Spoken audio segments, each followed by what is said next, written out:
He is a self-taught food expert, and he's here to take us down memory lane with his new show, Adam Eats the 80s. I can't wait. Please welcome to the show, Adam Richman. Yeah, baby.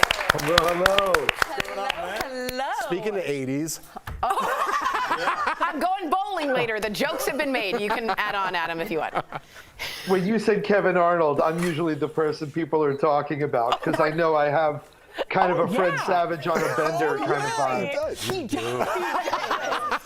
Y'all look related. Okay, so we got to talk to you about Anthony Bourdain. May he rest in peace. He mentored you. What piece of advice did he give that stuck with you?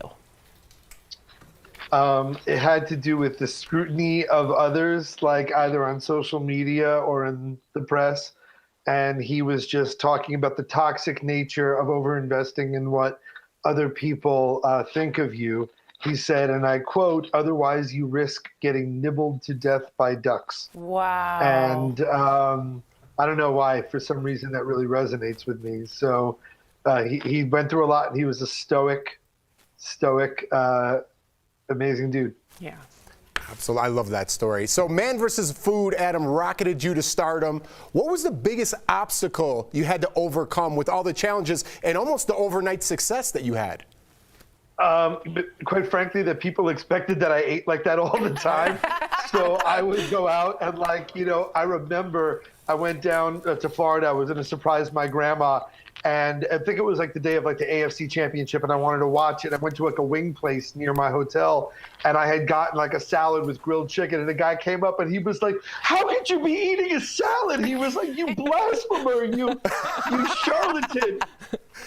You bastard. I expect you to have 50 wings. I've worshipped the wrong gods my whole life." You let him down. You let him down. You're making Jeff cry. Jeff's eyes are watering. Listen, Adam, I don't want to take this. I just like to tell people when I met them, I was nobody. I met you at CBS one time. You were so gracious with your time. You shared all these stories. And I just want to say, I want people to know, when I meet good people, what great people they are outside of the camera. So I just want to tell you that. That's really thoughtful. I have my sound guy's kind of like a brother to me since the first season of Man vs. Food, and he saw you. Like you said, no one tells you how to become famous or any of this stuff.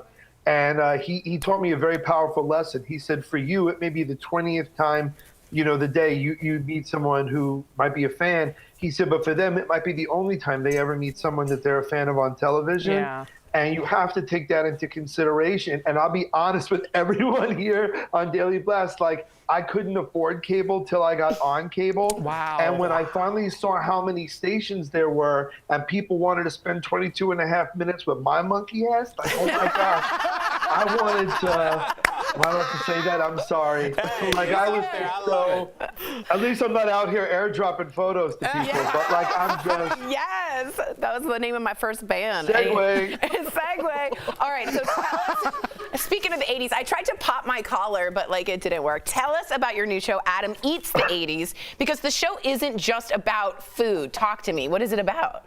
The 80s? So basically, it's just looking back at this incredibly dynamic, incredibly vibrant decade, just through the prism of food. And so we'll do a deep dive into the sort of origins of the brands that became global icons, national icons. But also we get a chance to sort of, resurrect and recreate some of the foods of the 80s that have gone the way of the dodo. And we find out why. But the coolest part is, because I'm doing it with History Channel, we get to contextualize it all. So we get into the commercials, the jingles. I get to redo the infomercials. In particular, very proud of my work on the Ginsu knife commercial. I cut the tin can, then I cut the tomato, I cut the rubber hose, I did the Juice Man juicer, the Ron Popeil egg scrambler.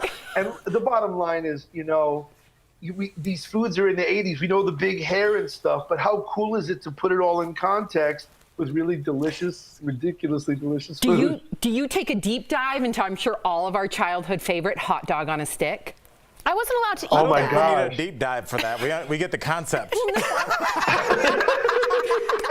It's right in the title. Yeah. It's a hot dog. Adam, do you have any diagrams that you have?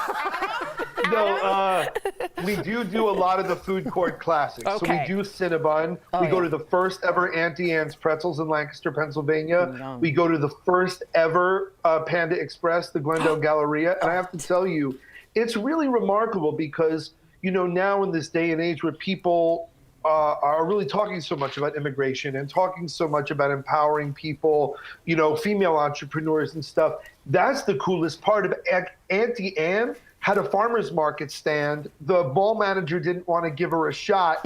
He said, go by the parking lot. Meanwhile, the smell as people entered the mall blew her up, and that mall manager went on to buy a franchise. And, you know, the Panda Express brand is owned all by the same family. And I think that's the cool part, too, that there's delicious food. And the food is so cool. That's this guy. Yeah. I want to hang out with this guy, right? Can't wait. Yep. Yes. Adam, thank you so much for chatting with us. You got to come back. Yes, please. I would love to. Yep. I'd be honored. Thanks for having me on today. And you can watch Adam's shows, Adam Eats the 80s and The Foods That Built America on History, both premiering Sunday, February 27th. Thank you Congrats, so much, man. Adam. Yeah, we'll be great. right back. You're You're Two rad. shows. Thank you Rad. guys so much. You deserve it.